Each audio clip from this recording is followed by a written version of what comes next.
cuerpo calloso. Entonces, en la parte anterior vamos a ver el cuerpo calloso y aquí donde está uniendo a los dos hemisferios cerebrales. Bueno, vamos a ver que en la parte anterior y en la parte inferior encontramos un surco que se encuentra exactamente en la parte media de estos lóbulos, y este surco se llama el surco olfatorio.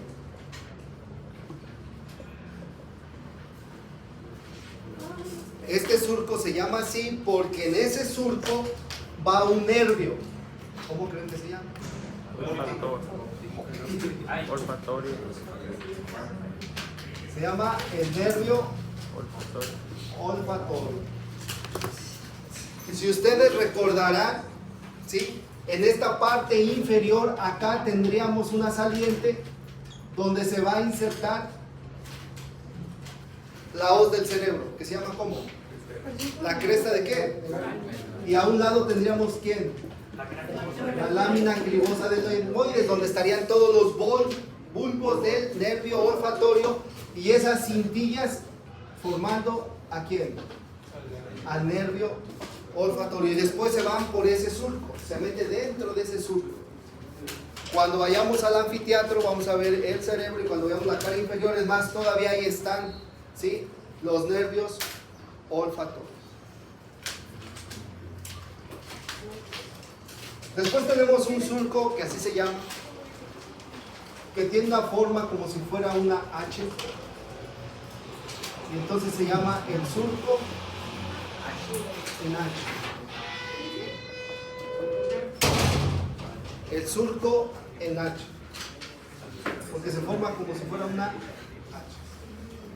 Y entonces ese surco en forma de H me da diferentes giros. Vean, este que está aquí se llama el giro orbitario anterior. Este entonces, ¿cómo se llama? El giro orbitario posterior. Y este se llama el giro orbitario lateral, y este se llama el giro orbitario medial. Y acá adentro no hay otro. Espérate, sí. Tranquilo. Va rápido. Entonces, los giros que me dan el surco en forma de H son 4. El giro orbitario anterior, el giro orbitario posterior, el giro orbitario lateral y el giro orbitario medial. Y como su compañero ya lo visualizó, a un lado del surco olfatorio me va a dar otro giro, que este se llama el giro recto. ¿Giro olfatorio? Recto. Pero olfatorio. Ah, ok. El que está a Orbitario un lado lateral, del medial. surco olfatorio. Orbitario posterior. Entonces se llama el giro recto. Ok, entonces en esa cara inferior, en el lóbulo frontal, tenemos dos surcos: el surco olfatorio y el surco en H. ¿Y me dan cuántos giros? 5. El giro olfatorio, el giro orbitario anterior, el giro orbitario posterior, el giro orbitario lateral y el giro orbitario medial. Y tendremos el otro, que es el giro Recto. recto.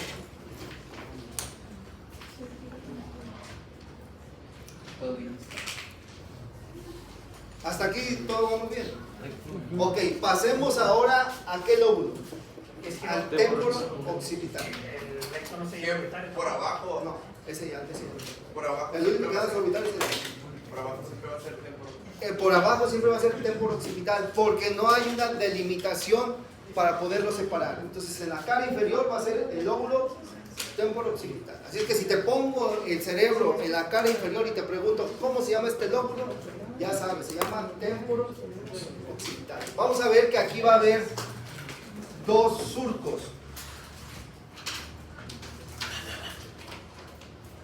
El primero, que es este, que se llama el surco temporo occipital. Y el de aquí abajo se llama el surco colateral. Aquí ya está más complicado porque ya no es surco temporo occipital superior e inferior, sino uno se llama colateral y el otro se llama el surco temporo occipital. Por lo tanto, ¿cuántos giros se van a formar? 3. Este se llama el giro del para hipocampo.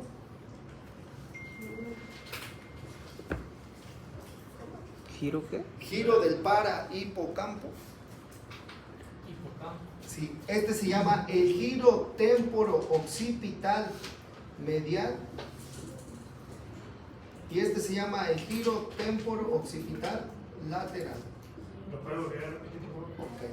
Entonces, en esta cara, en este lóbulo que es el temporo-occipital, se forman tres giros. El giro del para hipocampo, el giro temporo-occipital medial y el giro temporo-occipital lateral. Y por lo tanto se forman dos surcos, el surco colateral y el surco temporo-occipital. Para El del medio, ¿cuál era, perdón? temporo-occipital medial y el otro temporo-occipital lateral. Y el más medial pues se llama el del para hipocampo. El otro surco que más el temporo occipital, ¿cómo se llama? Para hipocampo. Colateral. El surco. El surco se llama colateral. ¿Cuál era el temporal?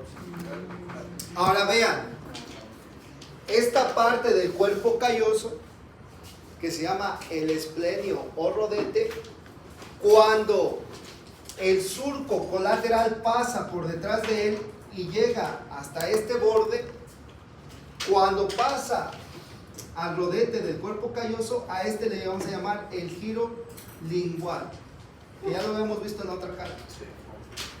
¿Lo puede repetir? Ok. Cuando el surco colateral pasa el rodete o esplenio del cuerpo calloso, ya no se llama el giro del parahipocampo, sino ahora se va a llamar el giro lingual. A esta zona. Entonces, vean acá. Acá está el rodete, pasa este surco, entonces este va a ser el giro ¿qué? Lingual. O sea, es una continuación del parahipocampo, pero ahí ya no se llama parahipocampo, sino se llama lingual. Y esa es, ¿sí?, ¿Y el surco? la señal de cómo ustedes van a saber cuál es el del parahipocampo y cuál es el de el lingual, cuando pase el rodete del esplenio, el rodete o esplenio del cuerpo calloso. Pero va a seguir llamando igual el surco. Sí, el surco sí. Cada giro tiene una sola función o diferente. ¿Cuándo pase el rodete de qué? Y Lisa, pues, no. Ahí no me va. Oye, pero no me digas así.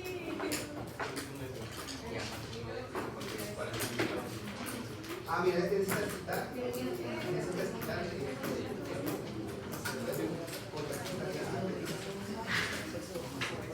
Este sería.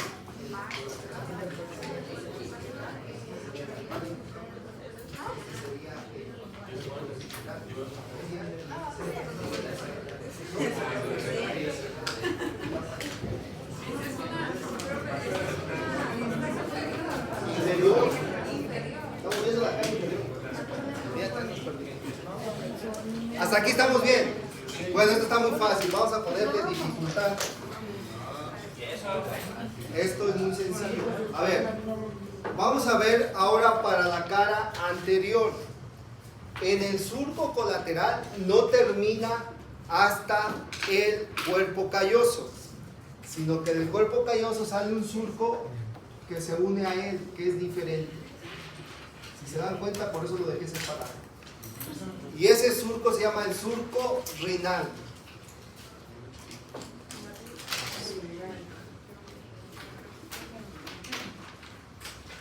Ahora vean, por delante del surco renal, hasta acá, a todo esto le llamamos la corteza entorrinal. ¿Corteza qué, perdón? Entorrinal.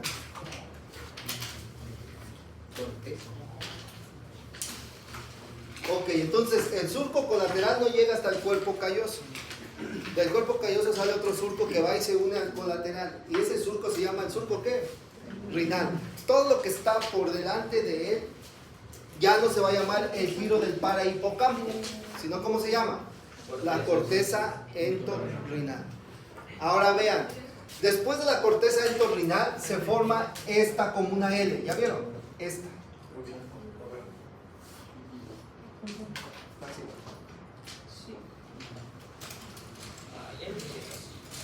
Y ese ganchito que está por delante de la corteza entorrinal se llama el uncus. Uncus. Es un gancho. Cuando tú ves la cara inferior y ves en la parte anterior y por debajo, ¿sí?, de la rodilla del cuerpo calloso, vas a encontrar una curva acá. ¿Cómo se le llama? Uncus. Y por abajo del uncus vamos a encontrar algo circular. Esto está por abajo del uncus, que se llama el núcleo amigdalino. A ver, vamos a ver por qué es importante esto.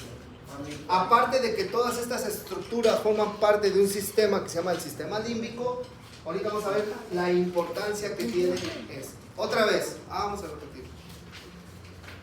Hay un surco que viene del cuerpo calloso y que se une al colateral, que se llama el surco ¿qué? Renal. La masa encefálica que está delante de él se llama la corteza, ya no se llama el del parahipocampo, sino en esa zona se llama la corteza entorrinal. Y adelantito de la corteza entorrinal vamos a ver como si fuera una curvatura. Y esa curvatura se llama ¿cómo? El uncus. Y abajo de él vamos a tener una saliente como un círculo que se llama el núcleo amigdalino. Ok, ¿por qué es importante? Nosotros estamos viendo la cara inferior del cerebro. Vamos a cortar esta parte, aquí saldría el tallo cerebral y después del tallo cerebral saldría ¿qué? La médula espinal. Vamos a ver que a esta altura, cuando cortamos, vamos a cortar una parte del tallo cerebral que se llama el mesencéfalo. A ver las partes del tallo cerebral. Mesencéfalo, puente o protuberancia y la médula oblongada o bulbo raquídeo. Aquí vamos a cortar a la altura del mesencéfalo. Y entonces lo que yo veo aquí pues va a ser, esto se lo tienen que aprender, como un corazón, se forman como unas orejas de Mickey Mouse. Entonces cuando tú ves una tomografía y ves unas orejas así como de Mickey Mouse, ya sabes qué es. Se llama ¿cómo? Mesencéfalo. Por atrás del mesencéfalo, acá siempre pasando y atravesando el mesencéfalo, un conducto que comunica al tercer ventrículo con el cuarto ventrículo. ¿Cómo se llama? ¿Cómo se llama el conducto que comunica al tercer ventrículo con el cuarto ventrículo? El conducto mesencefálico o acueducto mesencefálico. Entonces ves el mesencéfalo y aquí ves el orificio que forma parte del acueducto o del conducto mesencefálico. Ahora, por delante del mesencéfalo vamos a encontrar unas salientes que se llaman los cuerpos mamilares. Entonces este sería el mesencéfalo y este sería el acueducto mesencefálico. Mesencéfalo o acueducto. Entonces tenemos el acueducto mesencefálico, el mesencéfalo, los cuerpos mamilares y adelante de los cuerpos mamilares aquí estaría la hipófisis.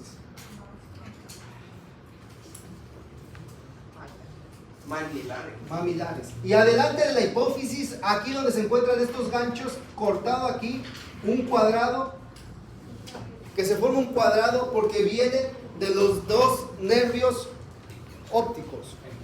El quiasma óptico. ¿Dónde? Vean esto. Y aquí es donde nosotros manejamos la regla de los 15. A ver, la regla de los 15. 1500 centímetros cúbicos de masa encefálica, 150 de sangre y 150 de que nos da una presión intracraniana de no más de 20 milímetros. Lo normal es que sea de 12. ¿Qué pasa cuando aumenta la presión intracraniana? El cerebro se empieza a comprimir. Y la compresión es hacia la parte ¿qué? Inferior. ¿Y cuál es en esta parte inferior de los hemisferios cerebrales? La parte más inferior que se empieza a comprimir. esta estructura que se llama ¿cómo? El uncus. Y entonces el uncus tiene a un lado ¿a quién? Al quiasma óptico, y ahí se encuentran los nervios ¿qué? Y entonces va a haber alteraciones a nivel de ¿quiénes? Por eso es que cuando tenemos un paciente que tiene un traumatismo craneoencefálico, lo primero que le revisamos son ¿qué?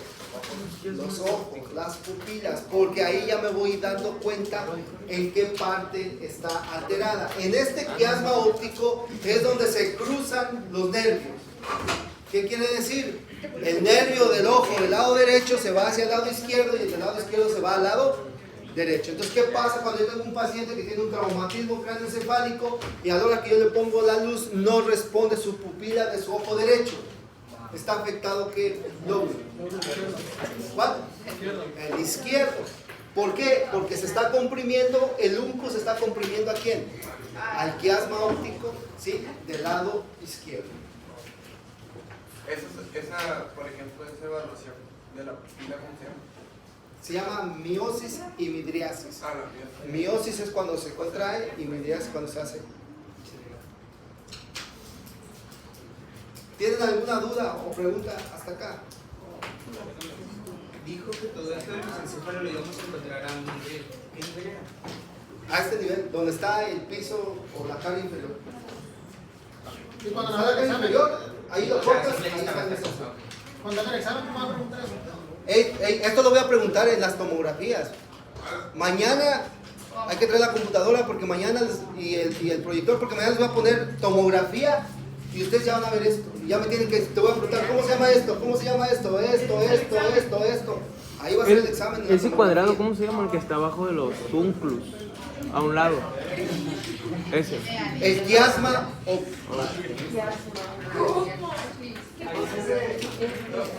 Ese dibujo no está considerado ser dibujado del puente y la médula. no, aquí no, porque acuérdate que lo estamos cortando. Quiasma óptico. Y estamos cortando a la altura de ¿qué? Del mesencéfalo. Ya no abarca lo demás. A ver. Ok. Entonces nosotros tenemos un sistema que se llama el sistema límbico. Y que el sistema límbico es el que tiene que ver con las emociones, con la personalidad de los individuos. El sistema límbico está formado por sustancias, pero también está formado por estructuras anatómicas, como el surco renal, la corteza entorrinal, y ahorita vamos a ver unos giros que forman parte del sistema límbico. No sé si ustedes han escuchado que hay psicólogos, hay psiquiatras y hay criminólogos que se dedican a estudiar, ¿sí?, a gente que, por ejemplo, disfruta el matar o hacer sufrir a la gente, los psicópatas. Entonces, ellos tienen una alteración a nivel de su sistema ¿qué? Entonces, el sistema límbico con el lóbulo frontal forman parte de la personalidad de los individuos y ahí es donde se llevan todos los trastornos que pueden llegar a provocar que un paciente se convierta en un psicópata. Entonces, ¿qué pasa cuando hay, por ejemplo, la ingesta de alcohol? Ese alcohol va a actuar a nivel del lóbulo frontal y del sistema límbico y va a cambiar tu percepción. ¿Qué quiere decir? De una persona de ser introvertida, que no hacía nada, en las fiestas estaba calladita, le empiezan a dar alcohol y al rato ya anda bailando ahí en las mesas y anda haciendo, ya se empiezan a culpar. Quiere decir que el alcohol hizo alteraciones a nivel del sistema límbico y en su lóbulo frontal. Y viceversa. Hay gente que es extrovertida y que hace y empieza a tomar y pum, se queda ahí, ya no se mueve. Mira, ya se ven las caras, ya se ven las caras. Y hay alteraciones entonces, ¿en dónde? En el sistema límbico y en el lóbulo frontal. Entonces, los psiquiatras son los que más estudian porque ahí vienen las depresiones, ahí vienen las alteraciones, ¿sí?, del estado de ánimo. Ok, vamos a ver entonces quién forma este sistema límbico. Y lo están formando principalmente dos giros. El giro del cíngulo y el giro del hipocampo. ¿El giro qué, perdón? Es más, a este le llamamos el lóbulo límbico. Giros. Si yo hiciera un corte medial de este cerebro, voy a ver que es un corte medial. Aquí encontraría al cuerpo calloso. Vamos a ver las estructuras del cuerpo calloso. Este que está acá, que se llama pico o rostrum. Este que está acá, que se llama la rodilla. Este se llama el cuerpo. Y esto que está acá se llama el esplenio o rodete.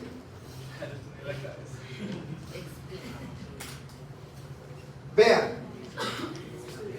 yo lo que estoy viendo aquí abajo es esto. Esto que estoy viendo es esto que está aquí. Entonces, ¿esto cómo se llama?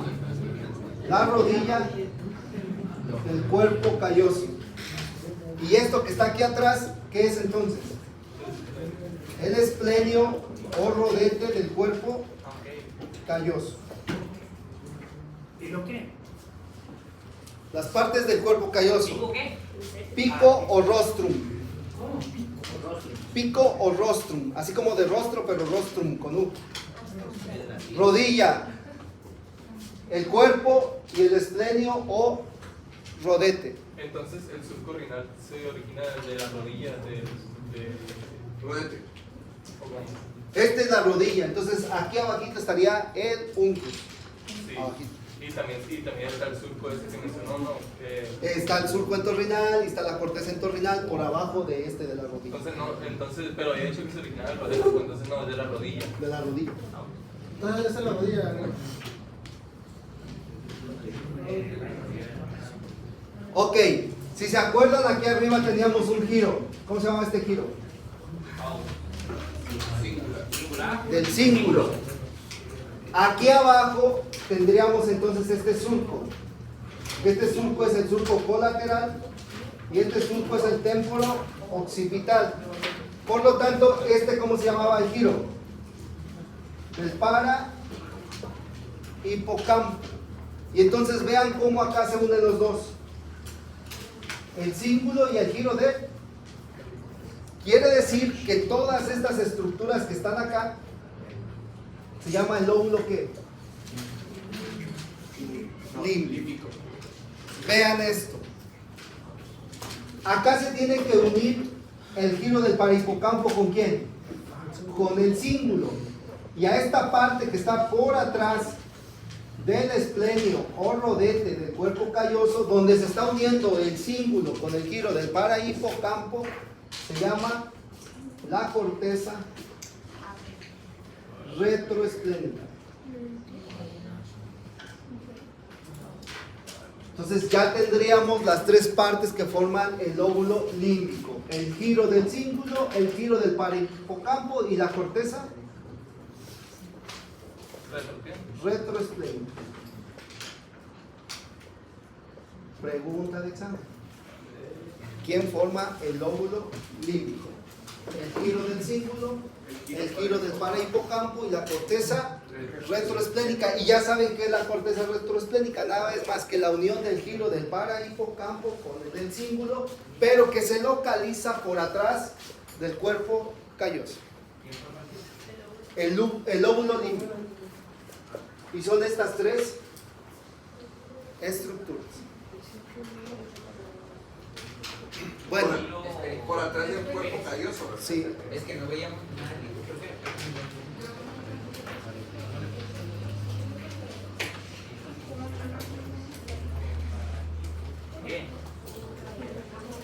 ¿Y el sistema límbico cómo está formado? ¿Y el sistema límbico? El sistema límbico está formado por sustancias y por estas estructuras, algunas otras también, como por ejemplo la corteza entorrinal, el surco entorrinal, forman parte del sistema límbico. Eso no la cortó. Abajo de rodilla. Pico o rostrum. Este es el pico o ¿Y los rostrum. escapulados? Esta es la rodilla, el cuerpo. Abajo de pico. Acá. Ajá. Este es el giro del parahipocampo. Abajo. Sí, esos dos. Ajá. Este y este. Profe, Sí, las dos que tiene abajo. O sea, Este rojo. De pero hoy. bien escrito. Ajá. Este es el surco temporooccipital y este es el surco colateral. Doctor, entonces si nos pregunta de que cómo está formado el sistema límbico, tenemos que decir le formó por sustancias, lóbulo límbico, corteza renal y circuito renal. Y si nos pregunta el lóbulo límbico. El lóbulo límbico nomás. Dime, Lóbulo. Mande. Buen Vamos a día. apuntar. Surco temporoccipital. Ay, nomás son de pico. Ok. Deja, yo lo voy a checar. Lo voy a justiciar. Sí, sí.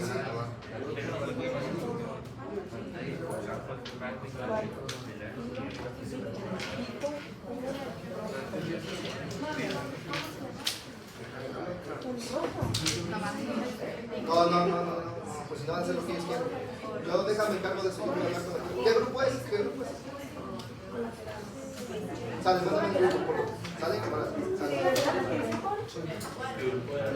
Sí, colateral y. Es el mismo que está acá. Esto que vimos acá es lo mismo que estamos viendo acá. Si se dan cuenta, aquí está el del parahipocampo, el giro temporooccipital medial, aquí está el surco colateral y aquí está qué. Entonces, este surco colateral viene hasta acá y aquí está la calcarina. Entonces, ¿cómo se llama este giro? El lingual. ¿Se acuerdan? Que aquí está. ¿Ya lo entendieron? Oiga, doctor, entonces no nos va a preguntar sobre el sistema límbico, nomás sobre el lóbulo límbico. El lóbulo límbico. Hasta ahorita. Ahora, para terminar y que vean esto que acabamos de ver en esta cara inferior, ahora lo vamos a ver en la cara ¿qué? Medial. Vean, aquí abajo del cuerpo calloso vamos a tener el ventrículo lateral, después el tercer ventrículo y por acá tenemos una estructura gigante que se llama el tálamo. A ver, otra vez. Por la parte anterior del tálamo se forma el hipotálamo. Y un hipotálamo de un lado con el otro hipotálamo del otro lado se juntan y forman, ¿qué creen? La hipófisis. Entonces este es el hipotálamo, esta es la hipófisis y por atrás de la hipófisis tenemos los cuerpos mamilares. ¿Sí se dan cuenta? Hipófisis, cuerpos ¿qué? Mamilares y después ¿quién seguiría? El mesencéfalo. Y aquí atrás, viniendo del tercer ventrículo al cuarto ventrículo, ¿el qué? El acueducto mesencéfalo. Ahora explíquele lo que ya. Ahora vean, acá adelante del hipotálamo tendríamos un cuadradito. El quiasma. Entonces, ya están aprendiendo porque mañana les voy a poner una tomografía y ustedes me van a decir todas las estructuras, pero también ya en esta cara, donde vamos a tener, vean, el tálamo. Adelante del tálamo un cuadrado, que es el quiasma óptico. Luego el hipotálamo. Uniéndose los dos hipotálamos, formando la hipófisis. Atrás, los cuerpos mamilares y después ya vendría ahora sí, ¿quién? El mesencéfalo. Y después del mesencéfalo teniendo ahí el acueducto mesencefálico. Hasta ahí, porque luego vamos a ver qué sigue después. A ver, eso es importante que se lo aprendan así como va, para que cuando yo se los pregunte, ustedes ya sepan qué estructura sigue. Por ejemplo, si te digo este es el quiasma óptico, ¿qué sigue? Pues el hipotálamo. ¿Y del hipotálamo qué sigue?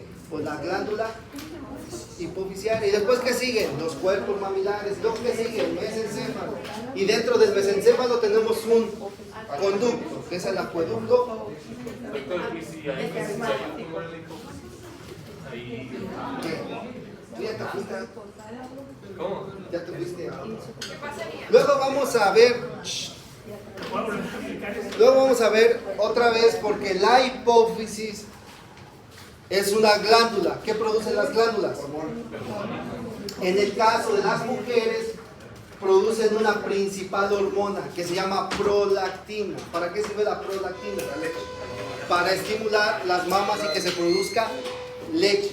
Y por ejemplo, me ha tocado ver pacientes, principalmente femeninas, casi masculinos no vemos, en donde ¿sí? Ni siquiera tienen hijos y están produciendo mucha leche, ¿sí? Y entonces tienen galactorrea y les hacemos un perfil hormonal y resulta que salen con la prolactina elevadísima, ¿sí? Y puede haber, tenemos que hacer inmediatamente una tomografía para ver a quién, a la productora de la prolactina, que se llama quién, la hipófisis.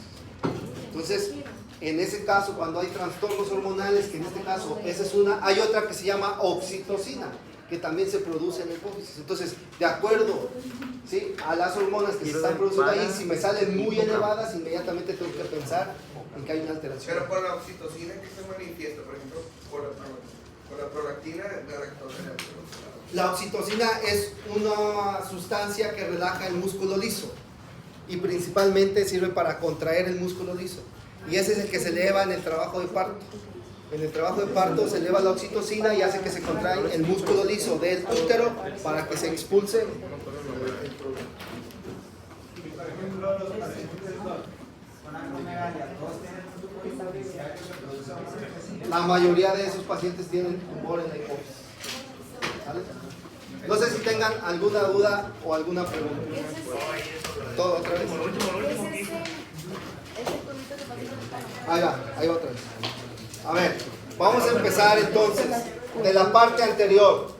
Primero vemos el quiasma óptico, luego vemos el hipotálamo, luego vemos la hipófisis, luego vemos los cuerpos maxilares. Ahora sí ya viene el tallo cerebral, que es el mesencéfalo, y atrásito del mesencéfalo, ¿sí?, el acueducto mesencéfalo. Ya son todos unos expertos. Ahora falta verlo. Posteriores a la hipófisis. Ahora falta que los vean. Van a ver que se ríen de mis dibujitos, pero cuando les ponga la tomografía se va a ver igual de feo y se van a acordar, van a decir, es que si los pongo bonitos, no lo vas a hacer ver así de bonito en la tomografía. En la tomografía los ves bien feos. Entonces, cuando te aprendes mis dibujos feos, dices, qué fácil es, ya aprendí la tomografía. Por eso los hago así de feos, no crean que por Es intencional.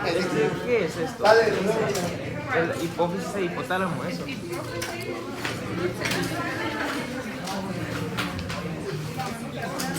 Hey, ¿qué